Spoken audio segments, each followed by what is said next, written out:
Peggy 12.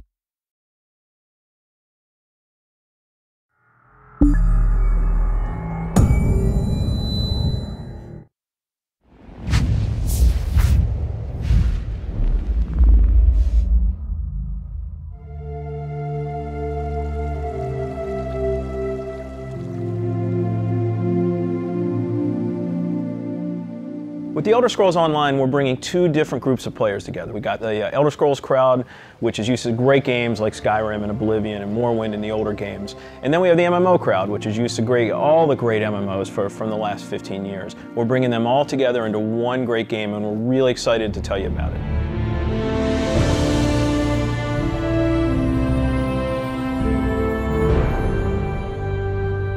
Elder Scrolls Online, everything you need to know about it is right in the name. It's Elder Scrolls, but it's online. And when the team set out, they wanted to create strategic real-time combat. We wanted to create a lot of world immersion. We wanted to create a landscape that was rewarded exploration. But all of that had to be brought together with really great social systems. So Elder Scrolls Online, it's set 1,000 years before Skyrim. And not only is it 1,000 years before Skyrim, but it draws on all the legends and everything that you've read about in the books that you find in Elder Scrolls games. So we've got 20 years of lore to draw upon. We made sure that Morrowind, Cyrodiil, and Skyrim feel like they do in Elder Scrolls 3, 4, and 5. The art style is right in line with those titles. Now you can explore all of Tamriel. You can return to places that you've seen before, and you can explore new places that you've never been.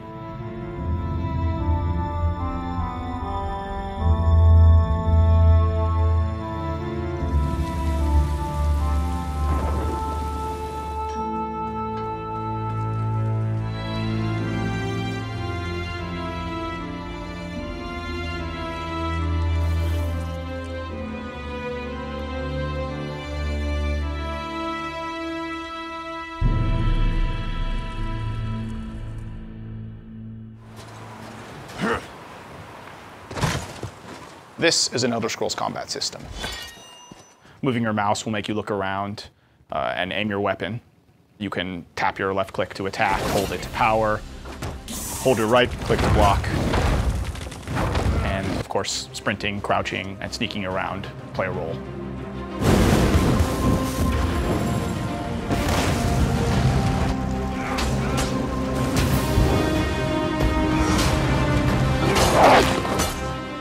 All of our characters are designed so that hundreds of them can be on screen at one time.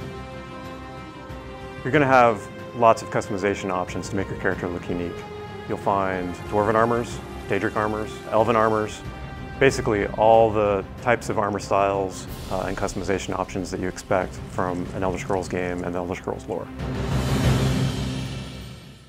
By far the worst experience of any online game is at its launch, when you're trying to find your friends, you can't find people, you create a character on one shard, and then you find out everyone else is on another shard, and you have to move. That experience is not good.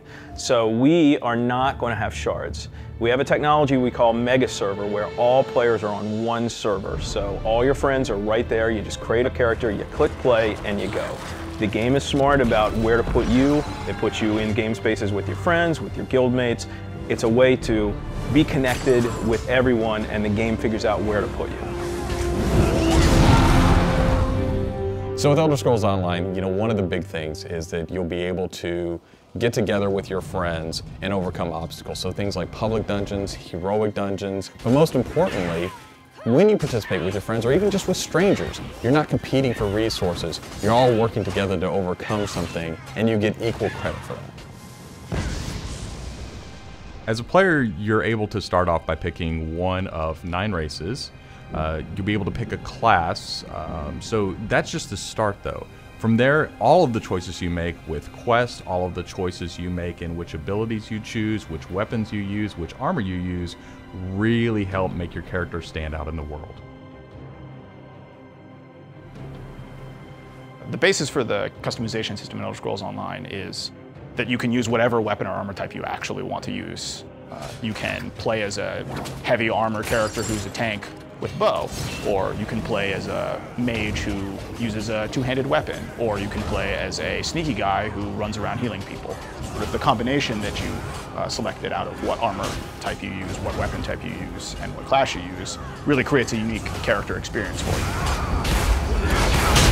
One of the things you're going to be able to do that's going to make you stand out is you have perks. For instance, perks allow you to become a werewolf or a vampire, or maybe even have special pets. But it's not just about that. There are other things like how you increase your stamina, how you increase your magic, or how you increase your health that really take you from your initial class choice, and it makes you stand out because you're saying, these are the things that are important to me. This is the way I want to play. This is the role I want to take in combat.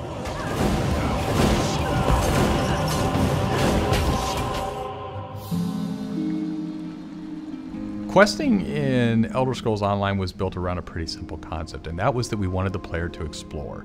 And we wanted, when the player explored, for them to be able to see something around a corner and say, oh, well, I was on this quest, but now I see something over there that's really interesting. And so they had this decision point of, which thing do I do next? And that's really where we want the player to go. It's not what do I do next, it's which one of these things do I do next. The way a player finds quests in our game is really through exploration. As they wander around the world, we have an on-screen compass, and that really points out the areas of opportunity or points of interest to the player. When the player finds a point of interest in the world, this is really where all of our story content is. And they're an opportunity for the player to make a change in the world. And a really good example of that is there's a werewolf invasion. When the player gets there, they fend off the werewolf invasion, they save the town, and every time you come back to that village, you'll be remembered and thanked by the villagers. The werewolves will be gone just like you would have in Oblivion as the hero of Clutch. Once you hit level 50, that's really where the game opens up. At this point, you're going into Cyrodiil to PvP, or you're deciding you want to go on a heroic raid with your guild and your friends, or maybe you might go into an adventure zone, which is our way of getting you into a zone where you can play solo, you can play with a small group, or you can play with a really large group to overcome obstacles.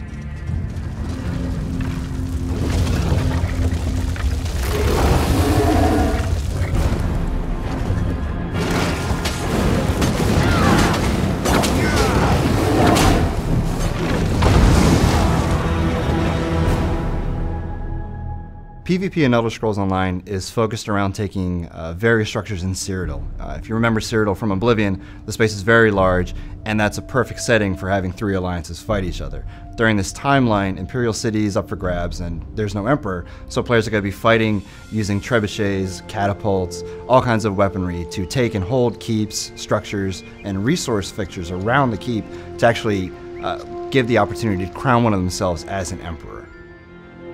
It's really important to us that PvP isn't just a veteran game. It's got to be something that people can do from the very beginning because you want to be comfortable in getting into this. So we make sure that everybody is on equal footing. So even at level 10, you can go into our PvP area and really have a great experience and a good time.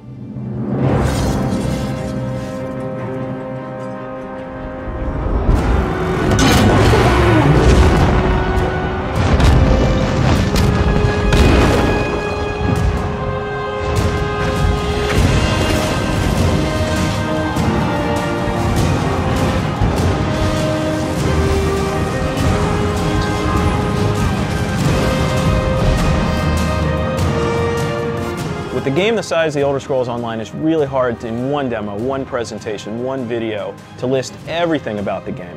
So what you've heard today are the basics. Over time, we're going to go into more depth in everything you've heard about today, and then all the other systems which we haven't talked about yet. All these elements are going to come together and make Elder Scrolls Online the next great online RPG.